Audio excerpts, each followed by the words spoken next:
Breaking news ఇస్తున్న మరోసారి India పైన ట్రంప్ అక్కసు వెలగెక్కారు. ఇండియాలో యాపిల్ పెట్టుబడులు పెట్టొద్దంటూ ఆ సంస్థ టిమ్ కుక్కి మరోసారి పరోక్షంగా హెచ్చరిక జారీ చేశారు డొనాల్డ్ ట్రంప్. ఇండియాకి బదులుగా అమెరికాలో పెట్టుబడులు పెట్టాలని ఆయన సూచించారు. అమెరికాలో $600 బిలియన్ పెట్టుబడి పెడతానని చెప్పి ఆఖరికి టిమ్ కుక్ కూడా ఒప్పుకున్నారట.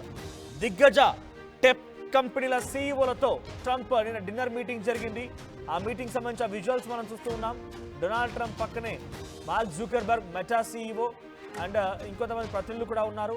ఇటువైపు సత్య నాదెల్లా అండ్ సుందర్ పిచాయ్, సో ఇంకా టిమ్ కుక్ అందరూ కూడా కూర్చున్నారు. సో టెక్ సీఈఓలతో, టెక్ దిగ్గజాలతో ఆయన డిన్నర్ మీటింగ్లో పాల్గొని ప్రతి ఒక్కరిని కూడా ఎంత పెట్టుబడులు పెడతారు, ఇక మీరు బయట దేశాల్లో పెట్టిన పెట్టుబడులు, ఇండియాలో పెట్టిన పెట్టుబడులు ఆపేయండి, ఇక మొత్తం కూడా స్వదేశానికి వచ్చేయండి, ఇక్కడ పెట్టుబడులు పెట్టండి, ఈ అమెరికాలోనే ఇన్వెస్ట్ చేయండి, చాలా మందికి ఎంప్లాయ్మెంట్ దొరుకుద్ది అనే రకంగా మాట్లాడుకొచ్చారట. ఈ సమావేశానికి అటు Zuckerberg, Tim Cook, Bill Gates, Sundar Pichai, Sam Altman, Altman వరకు హాజరయ్యారు. ఇక ఎలాన్ మస్క్ కి ఎటువంటి ఆహ్వానం అందలేదట. ఆయన కూడా మరి ఎక్స్ సీఈఓగా ఉన్నారు. స్పేస్ ఎక్స్ సంబంధించి కూడా అనేక రకాలుగా ఆయన ఉన్నారు. స్టార్ లైన్, ఇలా రకరకాల వ్యాపార సంస్థలు, టెక్ దిగ్గజాల్లో ఆయన కూడా ప్రముఖుడే. సో మరి ఎలాన్ మస్క్ అయితే ఆహ్వానం అందలేదట. మరి డోజ్ చీఫ్గా నియమించుకున్నటువంటి అమెరికా అధ్యక్షుడు డొనాల్డ్ ట్రంప్ కొంత ఆయన వివరించారు. ఆయనకి ఎలాన్ మస్క్ అనే వ్యక్తి టెక్ కంపెనీలకు సంబంధించి సీఈఓగా గుర్తు రాలేదేమో బహుశా.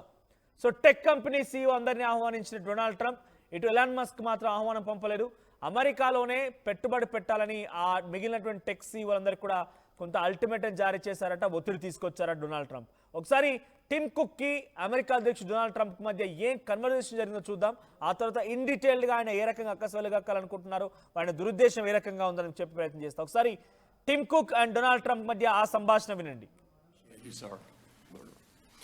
And Tim, how much money will Apple be investing in the United States? Because I know it's a very lot, and it's, you were elsewhere and now you're really coming home in a big way.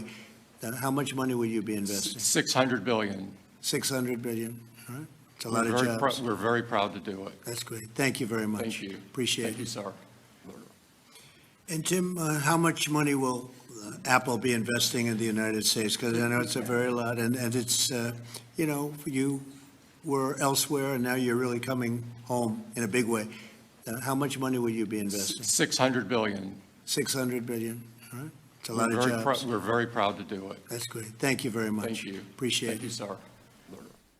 Right, and Tim, by the way, how much money you are investing in America, irrespective of other countries which you start your new startups? అంటే ఇతర దేశాల్లో నువ్వు start చేసినటువంటి ఆ స్టార్టప్లో, ఆ బిజినెస్ల కంటే అమెరికాలో ఎంత ఇన్వెస్ట్మెంట్ పెడుతున్నావో చెప్పు అని చెప్పి అడుగుతూనే ఆయన stop investing in other countries, వేరే దేశాల్లో ఇన్వెస్ట్ చేయడం ఆపేయండి. మరి యాపిల్ కంపెనీ పెట్టుబడి పెడుతుంది అక్కడ ఇండియాలో పెట్టుబడులు పెడుతున్నావు కదా, ఆ ఇండియాలో పెట్టుబడులు పెట్టే విధానాన్ని ఆపేసి ఇక్కడే పెట్టుబడి పెట్టమని అడిగితే ఎస్ $600 బిలియన్ ఇన్వెస్ట్మెంట్ని అమెరికాలో పెడుతున్నానని చెప్పి టిమ్ కుక్ సమాధానం చెప్పారు. ఇదే రకంగా అందరినీ అడిగారు, హౌ మచ్ యువర్ ఇన్వెస్టింగ్, మీరెంత ఇన్వెస్ట్ చేస్తున్నారు అని చెప్పి అందరిని అడిగిన సమయంలో టిమ్ కుక్ ఏమో $600 బిలియన్ అని చెప్తే, అటు రాబోయే 2 ఏళ్లలో నేను కూడా $600 బిలియన్ ఇన్వెస్ట్ చేయబోతున్నానని చెప్పి మెటా జూకర్బర్గ్ సమాధానం చెప్పారట. ఇక రాబోయే 2 ఏళ్లలో $250, ఆ తర్వాత మరికొన్ని డాలర్, మొత్తం మీద $600 నేను పెట్టుబడి పెడుతున్నాను, $600 బిలియన్ అని చెప్పి జూకర్బర్గ్ సమాధానం చెప్పారట. ఇక గూగుల్ సీఈఓ కూడా సుమారుగా $250 బిలియన్ ఇన్వెస్ట్మెంట్ చేయబోతున్నా అని చెప్పి సుందర్ పిచాయ్ చెప్పారట. $80 బిలియన్ నేను కూడా ఇన్వెస్ట్మెంట్ సిద్ధంగా ఉన్నానని చెప్పి మైక్రోసాఫ్ట్ సీఈఓ సత్య నాదెల్లా కూడా చెప్పుకొచ్చారట. ఇలా అది చాలా పెద్ద మొత్తంగా మారిపోయింది. వివిధ కంపెనీల టెక్ సీఈఓలతో ఒకే సమావేశంలో భేటీ అయి అందరూ ఎవరెవరి ఇన్వెస్ట్మెంట్ ఎలా ఉంది, మీ వ్యాపార సముదాయాలు ఎలా ఉన్నాయి, వ్యాపార సంస్థలు ఎలా ఉన్నాయని చెప్పి అడిగి తెలుసుకొని వారందరి నుంచి చాలా శృతిమెత్తంగా హెచ్చరికలు జారీ చేస్తూ, వార్నింగ్లు ఇస్తూ ఇన్వెస్ట్మెంట్ని రాబట్టే ప్రయత్నం డొనాల్డ్ ట్రంప్ చేశారు. సో ఇదిలా ఉంటే ఎలాన్ మస్క్ మాత్రం ఆహ్వానం అందలేదట. ఎలాన్ మస్క్ని కనీసం కన్సిడర్ కూడా చేయలేదట. ప్రభుత్వం ఏర్పడినటువంటి మొదట్లోనే ఆయన డోజ్ శాఖ బాధ్యతలు కూడా చేపట్టారు. మరి డోజ్ ఆయన ప్రభుత్వాన్ని, ఆయన దేశాన్నే పూర్తిగా మార్చాలనే ఒక ఉద్దేశంతో డోజ్ అని ఏర్పాటు చేసి డోజ్కి చీఫ్గా ఎలాన్ మస్క్ని ఏర్పాటు చేశారు. కానీ ఈ మీటింగ్, టెక్ సీఈఓల మీటింగ్కి మాత్రం ఎలాన్ మస్క్కి ఆహ్వానం అందలేదు. ఇక ఆయనకి ఎవరైనా వ్యతిరేకంగా మారితే డొనాల్డ్ ట్రంప్ అసలు సహించలేడు కదా. సో బహుశా అటువంటిదే అయి ఉంటుంది. సో ఇక్కడ డొనాల్డ్ ట్రంప్ విషయంలో పక్కన పెడితే డొనాల్డ్ ట్రంప్ ఎలాన్ మస్క్ విషయంలో పక్కన పెడితే జూకర్బర్గ్ ట్రంప్ మధ్య చాలా సరదా సంభాషణ కూడా జరిగిందట. ఈ డిన్నర్కు వస్తూ ఉండగా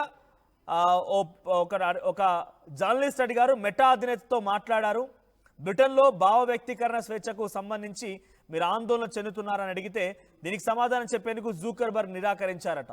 జూకర్బర్గ్ అడిగారంట, మీరు భావ స్వేచ్ఛ ప్రకటన ఎక్కువైంది కదా, దాని విషయంపై ఏమంటారంటే ఆయన సైలెంట్గా వెళ్ళిపోయారట. ఈ విషయం తెలుసుకున్న ట్రంప్ మీ రాజకీయ కెరీర్కి ఇదే ఆరంభం అని అన్నారు.